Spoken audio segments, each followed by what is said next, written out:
2차 시작하도록 하겠습니다. 1번 문제 먼저 볼게요. 이제 면담과 관련된 건데 문제를 먼저 봐야 된다고 그랬죠? 그렇죠? 화법과 작목 같은 경우는 위 면담을 진행한 학생의 말하기 중 면담 대상자에게 면담의 화제와 관련된 오해가 있다는 점을 언급하고 이를 해소하기 위한 정보를 요구하는 문장을 찾아 첫 어절과 마지막 어절을 순서대로 쓰래요. 그럼 이제 학생의 말하기니까 학생의 말만 찾으면 됩니다. 알겠죠? 그러면은 이건 어떻게 하냐면은 뭐 첫 번째부터 쭉 읽어 내려가다가 이것과 관련된 내용이 나오면 어떻게? 거기서 중단하고 스톱하고 어떻게? 답을 쓰시면 돼요. 그래서 이거는 뭐 볼까요? 거기 첫 번째 학생, 두 번째 학생 대화 됐고, 자, 세 번째 학생의 대화 가볼게요. 학생이 이제 세 번째 봐라. 보면은 사실 학생들이 국어 시간에 배우는 언어가 한국어잖아요. 그래서 국어교사, 한국어교사가 결국 같은 직업이라고 잘못 알고 있는 경우죠. 뭐죠? 오해하고 있다는 얘기죠. 그렇죠? 경우가 있는데 두 직업의 차이를 설명해 주시겠어요? 해가지고 이게 답입니다. 그래서 정답이 뭐죠? 그래서 하고 주시겠어요? 이렇게 답을 쓰시면 돼요. 그럼 여기까지 읽고 끝입니다. 밑에 거 읽을 필요가 없죠. 그렇죠? 그래서 항상 뭐 문제를 훑어봐서 문제 푸는 전략을 세워야 되는데 특히 보다 화법과 작문 같은 경우보다 그게 더 많이 요구가 돼요. 부분 문제로 나온 경우가 훨씬 많기 때문에. 알겠죠? 그래서 1번 문제는 여기까지 하고 2번 문제로 넘어가도록 할게요. 2번 문제는 이제 그 수능에서 이제 1, 3번에 나오는 이제 독서 이론과 관련된 지문이죠. 자, 문제를 볼까요? 윗글을 바탕으로 기억에 대한 답을 서술하시오 돼 있죠. 그럼 기억이 뭐예요? 바른 지식을 향해 가는 독서는 어떻게 해야 하는 것인가 돼 있죠. 그렇죠? 그러면은 자, 항상 그래서 그 문단의 마지막에서 그럼 어떻게 해야 하는 것인가? 어떻게 하면 좋겠는가? 생각해볼 문제다. 이렇게 나오면 어떻게 해요? 그 다음 문단에 그것과 관련된 내용이 나와요. 그러면은 기억 있죠. 바른 지식 향해 독서는 어떻게 된 것일까? 하고 딱 글 끝나면 이상하죠. 그 다음 문단에 나옵니다. 그러면 이건 뭐다? 여러분들이 2번 문제 뭐다? 세 번째 문단만 읽고 푸시면 된다. 이 생각하고 가셔야 돼요. 자, 그럼 봐볼게요. 뭐 내용 첫 번째 문단, 두 번째 문단 내용을 떠나서 그냥 답을 찾을 수 있어요. 자, 보시면은 우선 뭐다? 우선이란 게 뭐예요? 첫 번째로란 뜻이죠. 뭐죠? 밑줄. 다양한 분야의 책을 읽었네요. 이게 1번이죠. 1번 정답이죠. 그래서 뭐 무지를 깨닫고 벗어나기 위해서는 깊지 않아도 다양한 지식을 갖춰야 한다. 이를 위해서는 어느 특정 분야에 얽매이지 않고 말고 여러 분야의 책을 골고루 읽어야 한다. 교양이 어느 정도 쌓였을 때는 보다 한 분야의 책을 깊이 읽어야 한다. 밑줄. 이게 두 번째죠. 그렇죠? 그래서 한 분야의 책을 집중적으로 읽다 보면 해당 분야의 전문가 지식과 부분 지식이 다른 부분 지식과 결합해 나갈 경우 바른 지식으로 나아갈 수 있다. 됐죠? 그와 함께니까 뭐 다른 게 또 나오겠죠. 그와 함께라는 표시를 통해서 보니까 비판적인 책을 읽어야 한다. 밑줄. 이게 세 번째죠. 그렇죠? 그래 비판적인 책을 읽어야 한다는 내용은 뒤에 쭉 나와요. 그래서 정답보다 다양한 분야의 책을 읽어야 한다. 교양이 쌓이면 한 분야의 책을 깊이 읽어야 된다. 비판적인 책을 읽어야 한다. 요 세 개가 정답입니다. 알겠죠? 출제자들이 물론 뭐 이대로 똑같이 나오진 않겠지만 하여튼 부분적인 것만 읽고 풀 수 있게 문제를 냅니다. 이거는 우리가 이제 가천대 논술하고 있지만 이 가천대 논술 이전에는 뭐죠? 적성고사를 해가지고 사지선다형 문제를 나왔었거든요. 근데 문제 유형만 바뀌었을 뿐이지 EBS의 수능 특강이나 수능 완성을 100% 연계한 건 똑같아요. 그리고 예전에 사지선다형으로 나왔을 때도 뭐냐면은 뭐 지문을 다 읽고 풀 수 있는 문제를 제공하지 않았습니다. 물론 뭐 지문을 다 읽고 푸는 문제도 있긴 했지만 대다수가 보다 부분만 읽고 풀 수 있는 문제로 나왔어요. 특히 화법과 작문이 아니라 독해에서요. 알겠죠? 그래서 이 가천대 시험 같은 경우는 수능에 비해서 훨씬 더 시간 관리가 잘 돼야 돼요. 그래서 시간 관리 잘 하게 문제 풀 수 있게 출제자들이 의도대로 냅니다. 그 의도를 잘 파악하셔야죠. 알겠죠? 그래서 2번 문제 답도 그렇게 정리가 되죠. 그래서 1번과 2번 문제는 어렵지 않으니까 넘어가 보도록 할게요. 자, 이제 3번과 4번 이제 독해 문제죠. 그렇죠? 여기가 아무래도 좀 제일 어려운 부분이에요. 그래서 3번 볼까요? 그냥 항상 문제는 훑어보는 습관을 들이셔야 됩니다. 그래서 보면 윗글을 읽고 보기의 상을 적절한 자기 치유 기술의 방법과 그 이유. 그러면 자기 치유 기술이 여러 가지 나올 것 같으니까 3번 문제 뭐죠? 좀 다 읽고 풀어야 되겠죠. 그렇죠? 그 다음에 4번. 윗글 자기 치유 기술과 보기 자기 치유 기술의 차이점이니까 아무래도 3번과 4번은 좀 그러니까 부분 문제라기보다는 좀 전체적으로 글을 읽고 풀 수밖에 없는 문제인 것 같아요. 그러면은, 시간상 제가 다 읽어 드릴 수 없으니까, 핵심적인 것만 읽어 드릴게요. 수능 특강에 있는 거기 때문에 수능 특강 독서에서 이거 접하신 분들은 많을 겁니다. 그래서 자기 치유 기술이 뭐냐면 첫 번째 문단에 좀 나와 있어요. 내용이. 뭐냐면은, 시간이 지남에 따라 균열이나 부식이 생기는 금속이나 플라스틱, 콘크리트와 같은 재료에 첨가되어 이러한 손상을 어떻게 스스로 치유할 수 있도록 돕는 물질입니다. 그래서 이와 관련된 기술이 자기 치유 기술이에요. 알겠죠? 그래서 거기에 대한 내용이 나와 있고, 자, 여기서 중요한 거는, 문제와 관련해서 중요한 거는요. 두 번째 문단은 여러분들이 한번 보시면 될 것 같고, 문제하고는 이제 관련이 없으니까. 세 번째 문단부터 볼게요. 이제 세 번째 문단부터 뭐가 나오냐면, 자기 치유 기술 방법이 나와요. 그래서 세 번째 문단 보면은, 자기 치유 기술을 사용하는 방법보다 우선, 그러니까 첫 번째 방법이라는 뜻이겠죠? 마이크로 캡슐을 사용하는 방법입니다. 그래서 이거는 이제 머리카락 굵기 정도의 질의 작은 초소형 캡슐 속에 보건 물질을 넣은 후 이 캡슐을 다시 재료 속에 섞어 넣어 여러 가지 제품을 만든다는 얘기예요. 그래서 이거의 장단점이 나옵니다. 장단점. 그래서 원래 재료 속에 넣는 캡슐의 크기 수를 조정하면 원하는 만큼의 성능을 기대할 수 있어요. 이 방법은 캡슐이 일회용이라 동일부에 균열이 생기면 두 번째부터는 복구가 어렵지만 이로 인해 경제적 부담이 큰 편의 단점이 있습니다. 하지만 실제로 균열이 그렇게 자주 일어나지 않는다는 점, 한 번이라도 큰 사고를 막을 수 있으니 그 자체로 쓸모가 있다는 점을 감안하면 적지 않은 이점이 존재하고요. 그 다음에 주로 단단한 합성 수지로 만든 제품의 내구성을 올린 방법으로 활용된대요. 자, 이제 네 번째 문단 보면은 두 번째 방법이 나오는데, 유리 혹은 유사 소재로 만든 미세관이나 속이 빈 섬유에 보건물질을 주입했다가 충격이나 균열이 생기면 미세관이나 섬유가 파괴되면서 속에 있던 보건물질 흘러나게 만드는 방식보다 혈관 모사법입니다. 이거는 이제 미세관이나 섬유를 통해 보건물질을 지속적으로 공급할 수 있는 게 핵심이에요. 그렇죠? 앞에서 나왔던 마이크로 캡슐을 사용하는 방법은 균열이 발생하면 한 번밖에 못 써요. 그러니까 지속성이 없죠. 근데 혈관 모사법은 뭐죠? 지속적으로 보건물질을 공급할 수 있습니다. 그래서 계속 읽어보면요. 자기 치유 소재 보건 능력이 장시간 유지되는 장점이 있다는 얘기죠. 그런데 자기 치유 과정에서 마이크로 캡슐에 비해 보건 물질이 더 많이 흘러나는 경향이 있어서 정밀 부품 사용이 다소 어려움이 있대요. 그래서 이제 다섯 번째 문단에서 이제 뭐가 나오죠? 세균이나 곰팡이를 자기 치유 기술을 활용한 것도 나오죠. 그렇죠? 그래서 여기까지만 읽을게요. 왜냐면은 3번의 정답이 뭐냐면 혈관 모사법입니다. 자, 혈관 모사법 보면은 보기 먼저 볼게요. 콘크리트로 만들어진 교량이 시간의 흐름에 따라, 자, 미주 쳐볼까요? 시간의 흐름에 따라 어떻게? 지속적으로 균열 부식되는 거예요. 그래서 지속적으로 균열 부식되니까, 균열이 나고 부식이 될 때마다 가서 어떻게, 수리할 수 없잖아요. 그쵸? 그래서 어떻게? 균열이나 부식이 발생할 때마다 어떻게? 자기 스스로 어떻게? 지속적으로, 그걸 어떻게? 균열 부분을 어떻게? 치유하는 거. 그쵸? 복원하는 게 뭐겠어요? 혈관 모사법이겠죠. 혈관 모습의 핵심은 그러니까 지속적으로 치유할 수 있는 거니까요. 복원할 수 있는 거니까. 그쵸? 그러면 그 이유가 뭐겠어요? 복원물질을 지속적으로 공급해서 어떻게? 복원 능력이 장시간 유지되도록 만들 수 있는 게 혈관 모사법이죠. 그쵸? 우선 우리가 앞에서 봤던 마이크로 캡슐은 일회용이니까 절대 안 되고요. 그쵸? 그래서 혈관 모사법 이렇게 써주시면 되고, 그 다음에 4번 문제 볼게요. 윗글의 자기 치유 기술과 복의 자기 치유 기술의 차이점. 자, 복이 보면요. 로탁세인이라는 분자 구조물은 이제 얇은 실 모양의 분자에 고리형 분자를 껴있는 형태로 이루어져 있는데, 이 구조물의 분자 끝부분에 붕산과 알코올이 결합하면 어떻게 되느냐? 로탁세인 분자에 강한 접착성이 생긴대요. 딱 붙는데요. 두 분자가. 이는 원자가 전자를 공유하면서 마치 본래부터 하나의 물질인 것처럼 강에 달라붙는다 공유결합을 원래 이용한 건데, 이렇게 만든 로탁세인 결합물은 특정 재료를 반죽하듯 섞어 넣으면 이 혼합물은 어떻게 된다? 자기 치유의 속성을 가지게 된대요. 지니게 된대요. 이 자기 치유 기술은 별도의 보건 물질을 활용하여 균열이나 부식을 메우는 방식의 다른 자기 치유 기술과는 달리 화학적 결합입니다. 화학적 결합.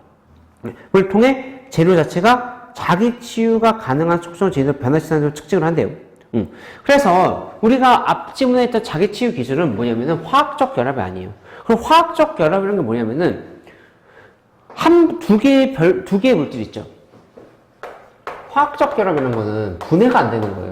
분해가 안 되거나 분해를 해도 되게 어렵게 어려운 방식을 통해서 분해가 되는 거 말하는 겁니다. 뭐 예를 들어서 이런 거예요. 뭐 우리가 물이랑 소금 있죠. 하면 소금물이 되죠. 그쵸? 이게 화학적 결합이에요. 이런 게. 그러니까 소금물을 다시 가열시키면은 물은 날아가고 소금만 남지 않습니까? 이렇게 얘기할 수 있죠. 그쵸? 근데 뭐예요? 가열하면 물이 날아가잖아요. 그쵸? 그 증기 다시 담아서 물로 만들 수 있어요? 물론 뭐 못 만들 거 아니겠죠. 뭐 이제 여러 가지 실험실 같은 거 말하면. 근데 그게 쉽지가 않잖아요. 이런 게 화학적 결합입니다. 물과 소금을 따로 뗄 수가 없잖아요. 그쵸? 그래서 원래 두 개의 물질인데 합치면 어떻게? 분해하기가 쉽지 않은 거. 이걸 화학적 결합이라고 합니다. 그러니까 완전히 하나가 되는 거죠. 근데 우리가 앞에 그래서 봤던 자기 보건 기술 있죠. 이건 뭐예요? 화학적 결합이 아니에요. 이거는 A라는 물질에 이 A라는 물질이 어떻게 해? 뭐 균열이 발생했어요.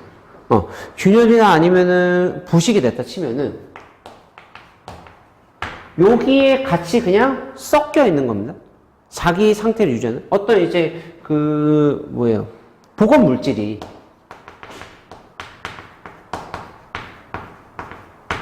어떻게 해? 얘를 도와주는 거죠. 도와주는 게 아니라 균열 부식이 어떻게 되지 않도록 어떻게 도와주는 역할을 하는 거지. 얘하고 얘가 합쳐지는 게 아니죠.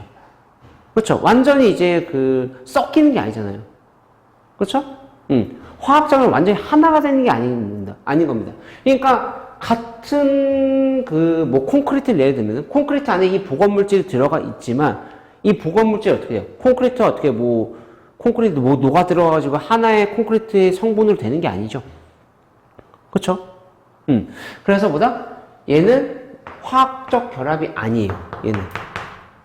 아시겠죠? 그래서 답을 보시면 아시겠지만 답을 한번 읽어볼게요. 답이 뭐라 됐죠? 윗글의 자기치유 기술이 별도의 보건물질을 활용한 것과 달리 보기의 자기치유 기술은 재료 자체가 자기치유가 가능한 속성을 지니도록 변화시킨다는 얘기예요. 그러니까 뭐야? 화학적 결합이 됐으니까. 알겠죠? 그래서 쉽게 예를 들면은 여기서 이제 뭐가 나오죠? 로탁센이라는 게 나오죠. 그쵸? 그래서 A하고 로탁센이 해서 어떻게 되는 거야? 이게 이제 하나의 이제 새로운 물질이 되는 겁니다. 그럼 이 새로운 물질이 된 거니까 얘 자체가 뭐예요? 이 로탁센의 성질도 가지고 있겠죠. 그쵸? 근데 자기 치유 기술은 뭐죠? A라는 물질에 보건 물질이 결합해서 어떻게 되느냐? 그냥 A 플러스 보건 물질이에요. 근데 이 A가 복원이 돼. 왜? 얘 때문에 복원이 되는 거예요. 아시겠죠? 이렇게 생각하시면 됩니다. 알겠죠? 그래서 정답을 그렇게 써주시면 돼요. 아시겠죠? 그래서 거기 제가 다 문제 답과는 관련이 없기 때문에 다 읽지는 않았지만 거기 5번째 문단에 나오는 3번째 방법 나오죠. 세균이나 곰팡이 이런 거 하는 거. 그것도 한번 내용을 정리해 보시면 됩니다. 알겠죠? 그래서 내용 정리 잘 해두셔서 만약에 이 문제가 나면 어떻게 해? 이게 이 문제와 관련된 건 뭐지? 이 지문에 여기 있었잖아. 바로 찾아갈 수 있도록 내용을 정리해 두시는 게 좋습니다. 알겠죠? 내용 잘 정리하세요. 자, 그래서 3번과 4번 문제도 이 정도 됐고, 이제 5번 문제 봐볼게요. 전통극이에요. 전통극인데, 전통극은 이제 양주 별산대 노래 나와있죠. 그쵸? 근데 양주 별산대 노래를 떠나서 전통극의 특징은 뭐다? 해악과 풍자입니다. 근데 보통 풍자가 많아요. 해악과 풍자의 공통점이 뭐죠? 웃음 유발이고요. 차이점이 뭐예요? 해악은 왜 웃기죠? 그냥 웃기려고. 알겠죠? 재밌으니까. 그냥 재밌게 하려고. 근데 풍자는 왜 웃기죠? 비판하려고 하는 목적에서 웃기는 거예요. 그러니까 어떤 대상을, 부정적인 대상을 어떻게? 우스꽝스럽게 표현한 겁니다. 그래서 어떻게? 비판의 속성을 어떻게? 비판의 대상 어떻게? 효과적으로 비판할 수 있는 거예요. 알겠죠? 그러면 이제 이 양주 별산대 노래 같은 경우보다 조선 후기를 사회 배경으로 해서 양반 같지 않은 양반은 양반은 비판한 겁니다. 누가? 여기 나오는 말뚝이나 새뚝이라는 평민이. 알겠죠? 그래서 하여튼 풍자라는 거는 웃음을 유발하는 방식으로 대상을 비판한 거기 때문에 항상 시험 문제 1순위가 뭐냐면은 웃음 유발 방식이에요. 어떤 식으로 웃음을 유발해서 부정적인 대상을 비판하느냐, 풍자하느냐. 그래서 여기서 나온 게 몇 번이죠? 4번이죠.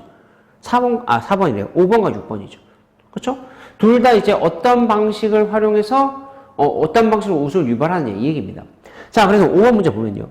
AS인 표현상 특징과 그 효과를 한 문장으로 서술하시오 돼 있죠. 그렇죠?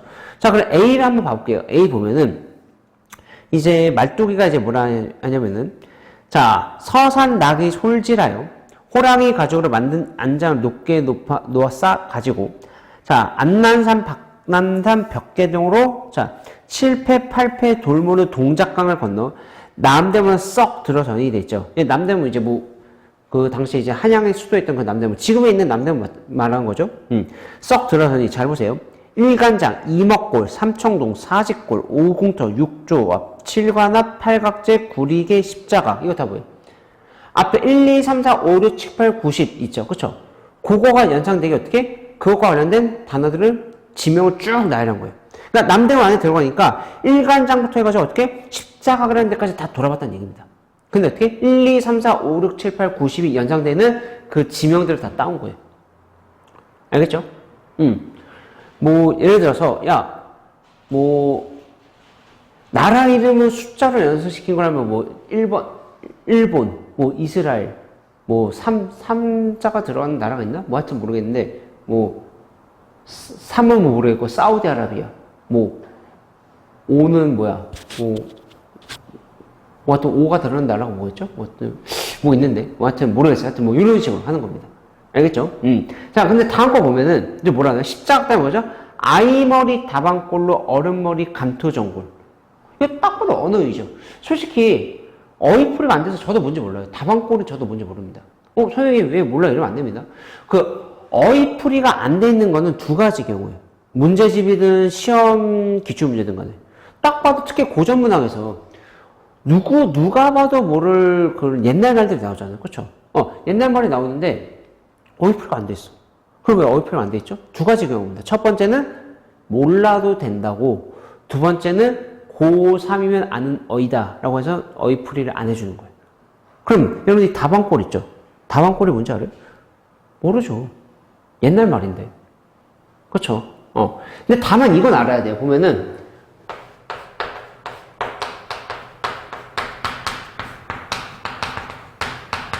그 다음에 어른들은 뭐라 나오죠?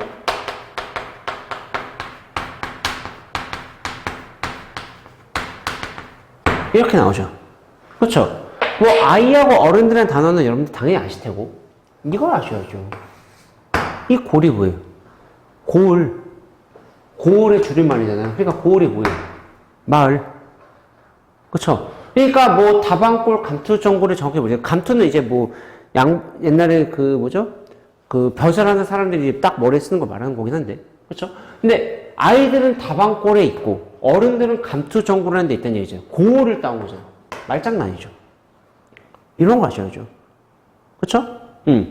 그래서 하여튼 일간장부터 이제 십자가까지 가봤고, 아이머리 다방골, 어른머리 감투전골. 아이 머리네요. 제가 잘못 봤네요. 들이 아니죠? 그렇죠? 하여튼 간에. 그렇죠? 근데 자꾸 보면은 언청다리, 세경다리 건너와서 됐죠. 여러분 이런 다리 없어요. 여러분들 이게 동음이어를 활용한 언어 유희예요. 언청이 들어온 적 있죠. 이게 지금은 잘 쓰이지 않고 고전 문학에서 가끔 나오는데 전통국에서 언청이가 이제 뭐냐면은 하여튼 입술에 신체적 장애가 있는 사람입니다. 정확한 이유는 모르겠는데 윗입술이 약간 삐뚤어져가지고 윗입술이 이렇게 세로로 돼 있는 사람은 우리가 속된 말로 언청이라고 했대요. 옛날에. 뭐 그런 사람 전 본 적이 없지만. 그 다음에 그 쇄경이 뭐죠? 시각장애인분들 말하는 겁니다. 그러니까 시각장애인분들을 이제 그 비속어로, 그러니까 이제 속되게 일러서 어떻게? 뭐 소경이죠. 소경인데 이제 방언으로 쇄경이라 나온 겁니다, 여기. 그 다음에 아니면 뭐 장님 이런 식으로 얘기했죠. 그렇죠. 그러니까 언청이 다리, 장님 다리 이런 뜻이에요. 그게 무슨 말이야? 이거 동음이한 거 알겠어요? 교각의 다리랑 뭐 한강대교, 마포대교 같은 그런 다리, 그렇죠? 이 교각일 수도 있고 뭐죠? 사람이나 동물의 신체 일부분, 그렇죠?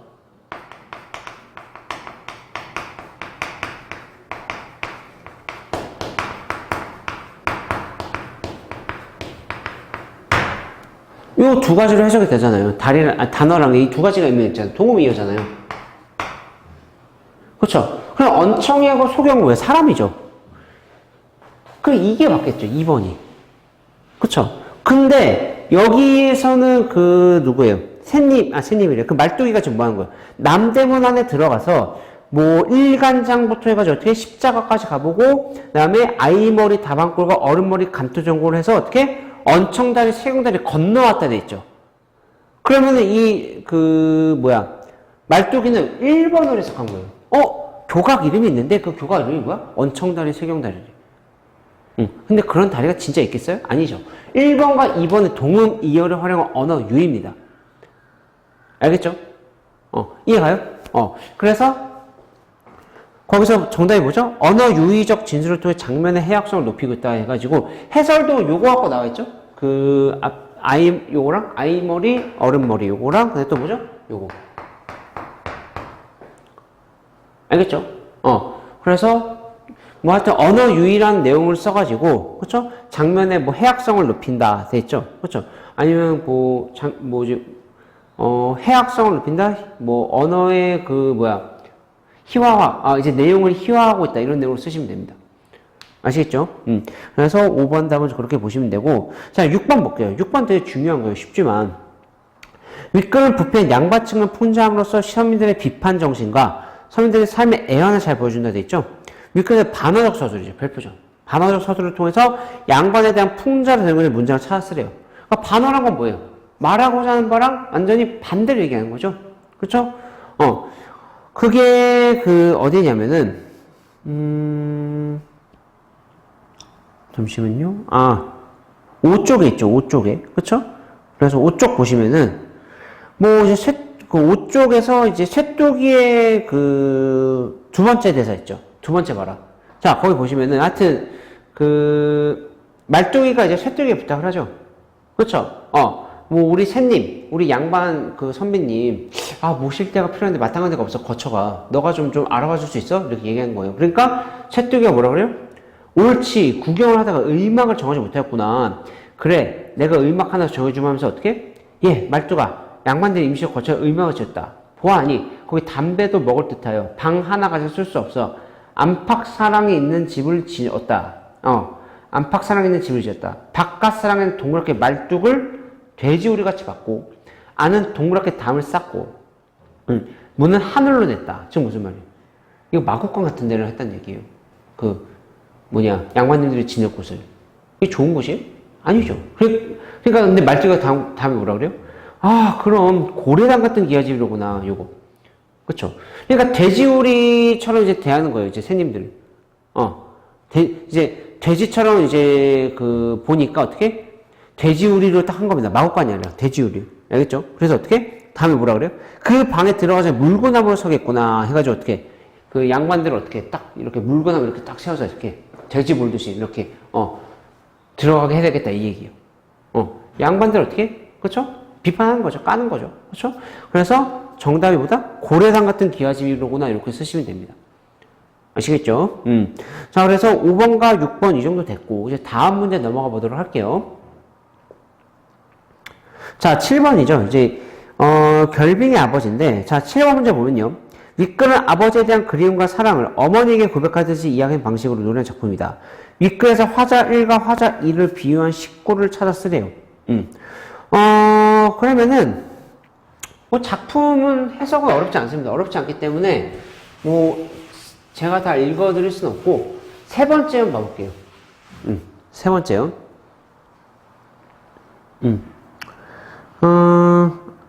뭐냐.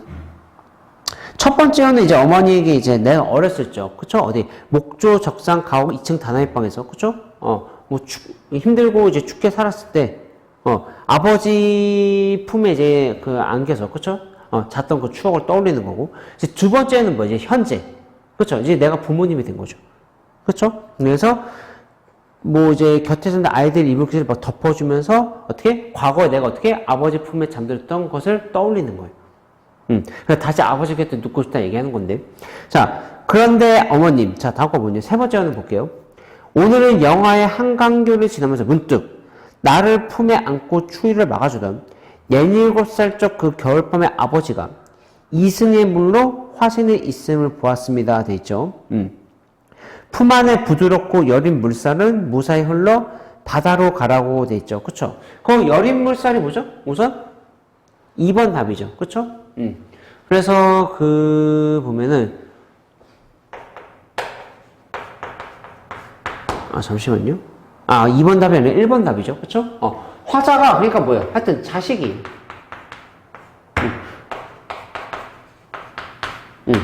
그 다음에 그 아버지는 이제 뭐로 빗댄 거죠? 바다로 가라고 꽝꽝 얼어붙은 잔등이죠.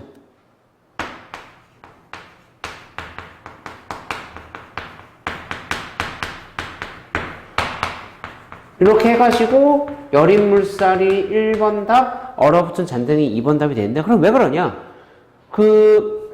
하여튼 추워지면 이제 물이 얼죠. 그럼 얼음이 되는데 근데 물이 이제 어디서부터 얼어요? 표면에서부터 얼잖아요. 그렇죠? 표면에만 얼고 그 얼음 밑은 어떻게 돼요? 얼지가 않죠. 그렇죠? 그러니까 뭐예요?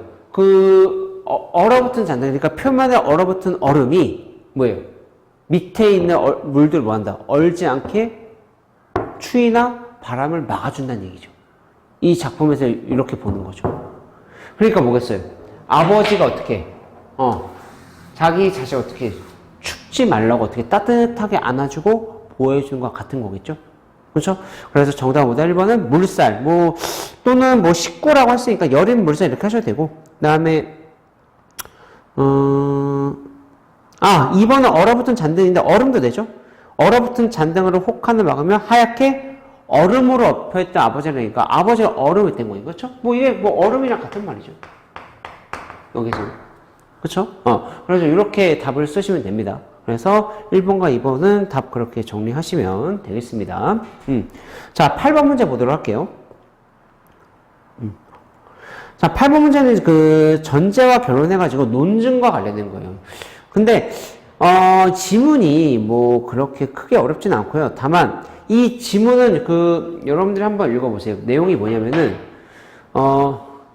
거기 전제와 결론이 나오는데, 전제란 뜻은 여러분들 알 거예요.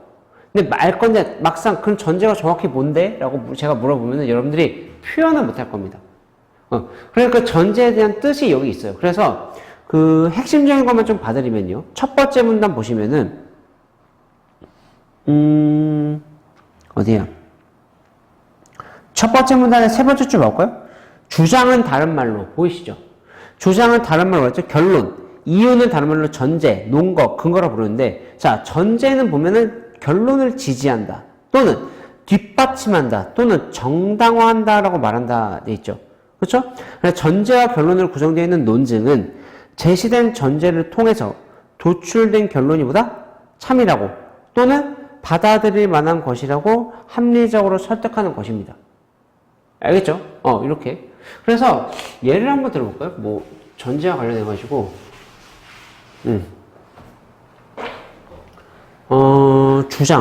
주장과 관련해가지고,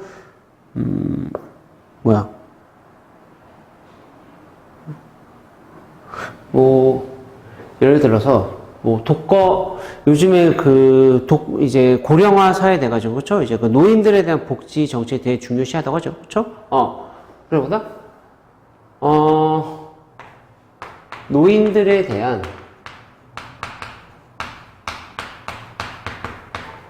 복지 정책을 뭐 예를 들어서 서둘러 마련해야 된다.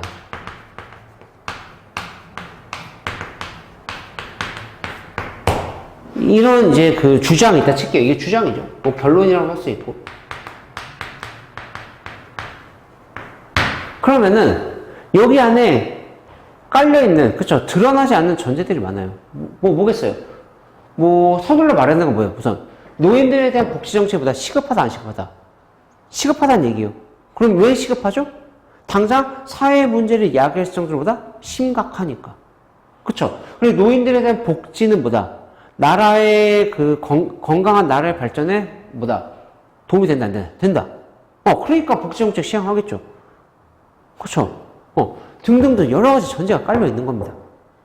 알겠죠?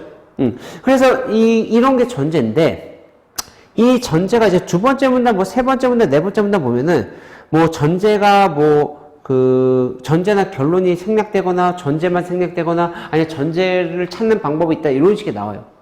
여기. 내용이 뭐 크게 어렵지 않기 때문에, 여기는 여러분들이 한번 읽어보시고 정리하시길 바랄게요. 설명 나와도 어렵지 않게 풀 겁니다.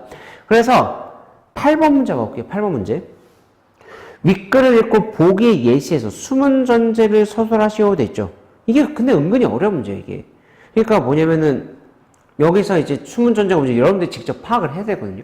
자, 그럼 한번 읽어볼게요. 보기 보면은 어떤 심리학 이론에 따르면 행복하기 위해서는 다른 사람과 친밀한 관계를 가져야 한다 돼 있죠. 그러나 산속에 집을 짓고 혼자 살아가는 사람들은 혼자서 시간을 보내고 친밀한 관계를 전혀 가지지 않는데요. 따라 이 심리학 이론은 뭐다? 틀림없이 거짓이라는 얘기죠. 왜 거짓이랄까요? 심리학 이론에서는 뭐라고 그랬어요? 행복을 위해서는 뭐죠? 행복을 위해서는 다른 사람과 친밀한 관계를 가져야 된대. 근데 혼자 사는 사람들은 뭐야? 되게 잘 사는데? 산속에서 혼자 사는 사람들 딱 보면은 얼굴이 되게 행복해 보여. 되게 소박한 삶에서 되게 행복해 보이고 하루하루를 되게 즐겁게 사는 것 같아. 그럼 뭐예요? 이 심리학 이론 거짓 아니에요? 그렇죠? 들어맞지 않잖아요. 그러니까 뭐라고 할 수 있어요? 숨은 전제가 뭐겠어요? 산속에 집을 짓고 혼자 사는 사람들도 보다 행복하다, 안 행복하다? 행복하다. 이게 들어갈 수 있는 거죠. 그렇죠? 그래서 정답이 뭐죠? 산속에 집을 짓고 혼자 살아가는 사람들은 행복하다. 이렇게 쓰시면 됩니다. 아니면은, 잠깐만요. 제가 그 답을 좀 다시 와볼게요. 답에서 이제 채점 기준 보면은,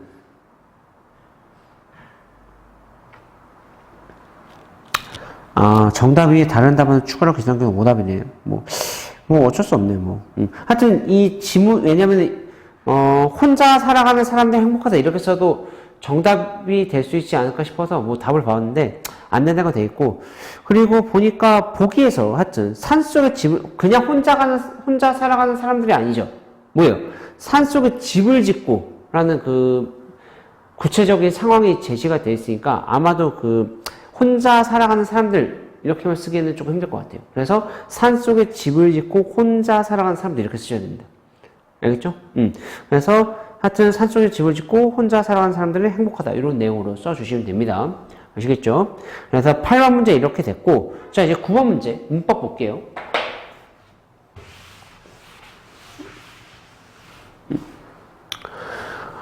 자, 의문의 변동과 관련된 거예요. 그래, 의문의 변동 관련해가지고, 뭐, 장항권 단순화부터 해가지고, 거센 소리 내기, 음절고 쓰리 규칙, 된소리 내기가 나오는데, 자, 여러분들 뭐, 의문의 변동 뭐였죠? 간단하게 한번 정리하면, 교체, 첨가, 축약, 탈락이 있습니다. 좀 정리 한번 해드릴게요. 요거, 워낙 중요하니까.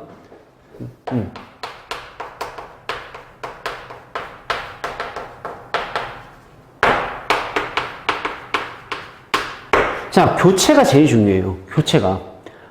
이 문제는 어쩌면 제가 좀 설명해 드릴 게 있거든요. 뭐, 여러분들이 어느 정도 다 정리했다는 전제하에 제가 다 설명 못 해드리고, 여러분들이 놓쳤을 거나 정말 중요하다 싶은 건 제가 해드릴게요. 교체는 하여튼 우선은 의문의 개수가 변하지 않는 거죠. 그렇죠? 의문의 개수 변동 없습니다.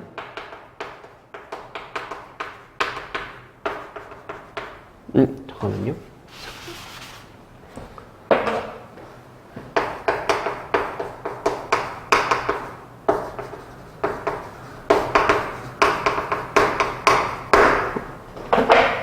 자, 뭐가 있죠? 첫 번째는 이제 음절 끝수의 규칙 있죠?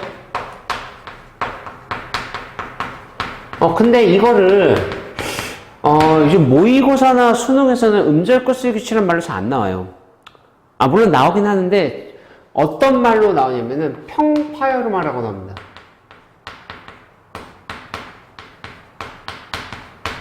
이것도 같이 알아두셔야 돼요. 뭐 여러분들 어차피 수능을 치시니까, 그렇죠? 수능도 치고 하니까 저 용어 알아두셔야 되고, 뭐 문법 준비하시는 분들 반드시 알아야 되는 용어고, 수능에서. 그 다음에, 자, 이거 나한테 이제 받침이 오죠? 7개 발음은 되는 거죠? 그 다음에, 또 뭐가 있죠? 이제 비음화, 유음화가 있죠? 그 다음에 국외음화가 있고, 그 다음에 된소리 대기가 있죠. 그렇죠? 그리고 여기서 이제 그 교재에는 잘 나오지 않지만 반드시 알아주셔야 되는 게 있어요. 뭐냐면은 이거는 설명해 드릴게요. 반모음함. 이건 문제를 떠나서 제가 설명해 드릴 거예요. 왜냐면은 가천대 시험이 이제 뭐냐면 수능을 좀 따라가요. 무슨 말이냐면은 수능에서 반모음화가 나왔거든요. 한 2년 전인가? 그때부터? 그럼 무슨 말이냐? 뭐 가천대 출제 위원분들 당연히 수능 문제 이런 거 봅니다. 문법 같은 것도 보겠죠. 그럼 거기서 반모음하는 게 처음 나왔기 때문에 이번에 여러분들 나올 수 있어요. 근데 이거는 교재에 많이 실려있지 않아요. EBS 수능 특강 언어와 매체에서도 실려있지 않기 때문에 않는데 모의고사 수능에서 이제 나와요. 기출이 여러 번 됐습니다. 그래서 반드시 아셔야 돼요. 그래서 요거를 좀 설명해 드리고, 알겠죠? 문제는 관련이 없는 거예요. 근데 이게 워낙 중요해가지고 설명해 드리려고 하는 건데, 우선은 반모음하는 거 알려면은 우선은 여러분들이 반모음을 외우셔야 돼요. 반모음이 몇 개죠? 10개죠. 그쵸? 이렇게.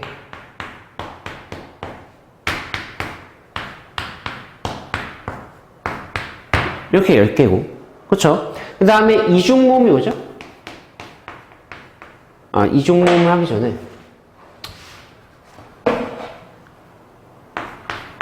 반모음을 먼저 아셔야 됩니다.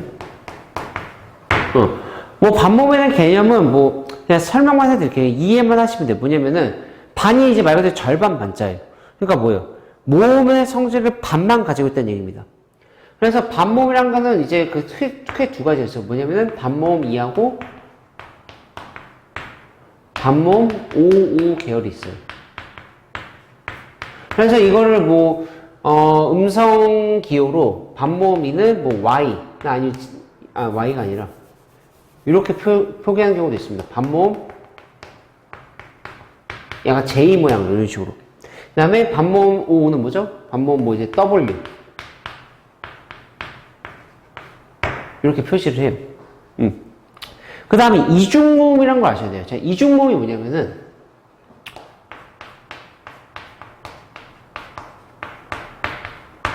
자, 이중모음이 뭐죠? 단모음과 단모음이 아니라 반모음과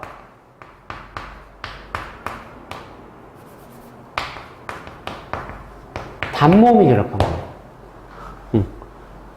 알겠죠?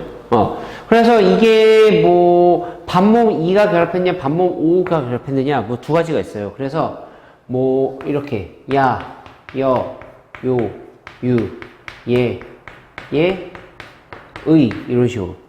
그 다음에 뭐 반모음 5가 결합한 게 와, 워, 왜 이렇게 있습니다. 그리고 이 모음 체계를 알아두셔야 돼요. 요거를. 그러면은 이거를 왜 알아두셔야 되냐면은 자, 우선 예시를 한번 들어드릴게요. 예시를.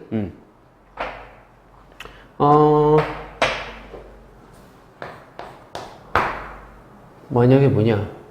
가져가 됐죠. 이거 너 가져 이런 말 있죠. 그렇죠? 이거 뭐냐면은 여기 좀 잘 안 보이죠? 여기다 쓸게요. 그냥 가운데다가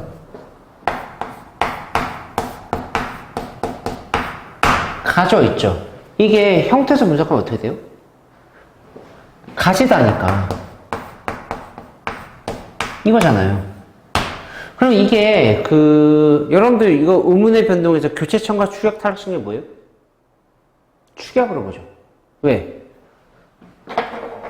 아니 이하고 어라는 모음 합쳐서 뭐가 있어요? 여라는 모음이 있으니까 두 개의 모음이 하나로 합쳐진 거죠. 그렇죠? 이 모음이랑 어 모음이 합쳐진 거잖아요.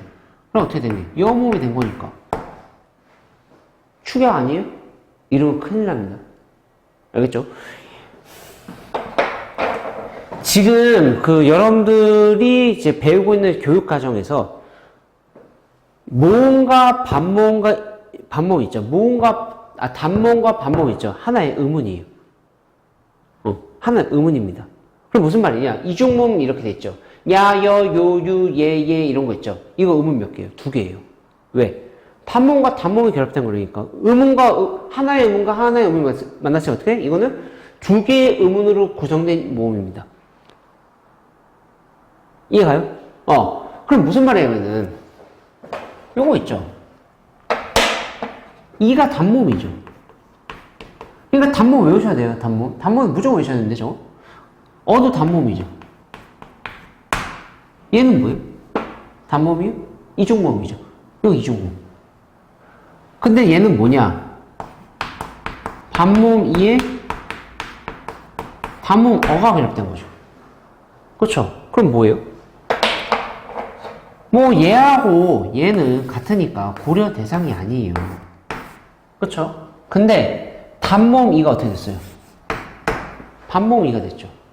반모음 화입니다. 그래서 교체예요. 이렇게 보셔야 돼요. 알겠죠? 이거는 수능 특강 교재에서 나오지 않기 때문에 모르시는 분들이 좀 많을 것 같은데 뭐 문제를 떠나서 제가 좀 해드리려고 했어요. 그러니까 이거 반드시 알아두셔야 돼요. 그리고 또 이런 것도 있어요. 뭐냐면은 자 보면은 오다 했죠. 이리 와 할 때 와 있잖아요. 그렇죠? 이것도 어떻게 되냐? 오 플러스 아가 와가 되겠죠. 그리고 이것도 짐작하시나요? 보면은 오가 단모음이죠. 아도 단모음이죠. 와는 뭐예요? 저기 나왔듯이 이중모음이죠. 근데 얘 이중모음이니까 얘를 이제 모음을 분석하면 어떻게 되죠? 단모음 5에 단모음 5가 아니라 죄송합니다. 반모음이죠. 반모음 5에 단모음 압니다. 이렇게. 그래서 얘는 뭐 똑같으니까 고려 대상이 아닌데 얘가 바뀌죠. 그쵸? 저도 반모음 화예요. 아시겠죠? 그래서 저거 알아두셔야 됩니다. 그래서 개념을 아셨으면은 뭐 예시를 뭐 이 정도로 써두시고 가저나 오화로 그 다음에 단모음과 반모음 이중모음 저렇게 알아두셔야 돼요. 알겠죠? 요게 더 중요한 겁니다. 요게 교체해서. 그래서 요거는 여러분들이 정리하시고요. 반드시 나옵니다. 이거는. 저는 나온다고 보기 때문에 이거 정리 잘 해두셔야 되고 거기 뭐 이제 나머지는 뭐 여러분들이 다 어느 정도 알 거예요. 이제 뭐 교체 첨가 그렇죠? 첨가는 이제 니은 첨가 있죠? 뭐 반모음 이첨가도 있는데 뭐 이거는 나올 가능성이 많지는 않아요. 교체 첨가 그 다음에 그 축약 뭐 축약은 뭐 모음 축약 자음 축약 이렇게 외울 거 없고요. 그냥 그 예문만 딱 봐가지고 이게 축약인지 아닌지 잘 보시면 됩니다. 그 다음에 탈락은 뭐 많지는 않지만 뭐가 있죠? 가장 대표적인 게 자음군 단순하죠. 겹받침.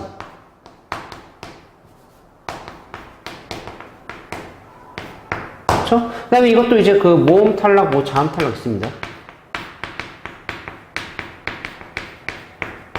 그 다음에 축약 같은 경우는 그래서 써주면 낫겠네. 뭐 모음 축약은 거의 없어요. 아예 없는 건 아닌데 모음 축약은 거의 문제 나온다고 보지 않으셔도 되고 이제 여러분들 알고 있는 자음 축약 뭐가 있죠? 거센 소리 되기. 그렇죠?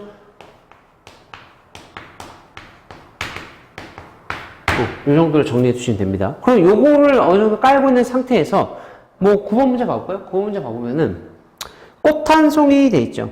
그렇죠? 여러분들 이제 뭐 9번 문제처럼 만약에 나온다고 하면 보기 읽고 있으면 안 됩니다. 그냥 바로 꽃 한 송이랑 숫 알아보고 이게 뭐에 대한 건지 아셔야 돼요. 그래서 꽃 한 송이 한번 봐보면은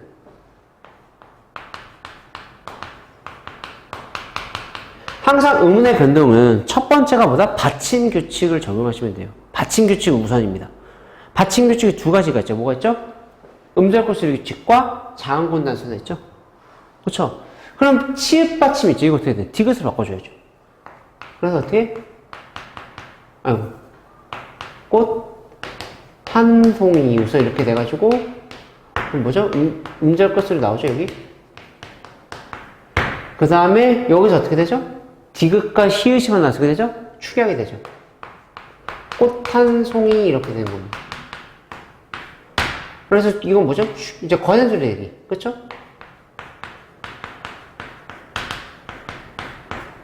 이렇게 정리하시면 됩니다. 자, 이제 두 번째 가볼게요. 이제 두 번째 보면은 숱하다 돼 있죠? 이것도 어떻게 돼요? 하나 받침을 먼저 해야 돼. 티읕 받침이니까 어떻게 돼? 이것을 디귿으로 먼저 바꿔야죠. 음절 끝소리죠. 그 다음에 디귿과 시읒이 만들까 어떻게 되죠? 축약이 되죠. 거센소리 되게 되죠. 뭐 똑같네요. 위에 게 아래 거랑. 그쵸?